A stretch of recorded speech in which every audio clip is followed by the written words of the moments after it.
दीर्घ 5 वर्ष धरी यही बेचारा कुकुरटी बहुत पीड़ार अच्छी तार एक बड़ ट्यूमर बाहरी की अच्छी आउ याकू आम पाई एम्स हॉस्पिटल पछपटे एमतिया गोटे हसल बसल जगार जो लोक मैंने बुलाबुली कहीं यार ध्यान रखिले ना 5 वर्ष धरी ये गोटे एडे बड़ ट्यूमरटा देहरे लगिकी ओलिकी बुलूला तू आमको जड़े भवानीपटना आसुवा पेसेंट जनइले फोन करते एमती होची एंड आम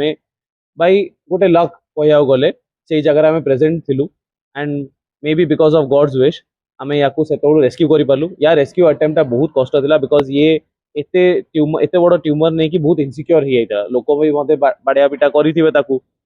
से बहुत कामुड़ा माने इन द सेंस कि माने आपको जदि आपण छुईया गले से कामुड़िया डायरेक्टली उठियो तो आमको बहुत कष्ट ये कौटी वाल उपर चढ़ी जाऊला को गली में पशि जाऊला बहुत कष्ट आम धरिलु धरिकी आनीचु एंड आज यार ऑपरेशन होगा जाऊँगी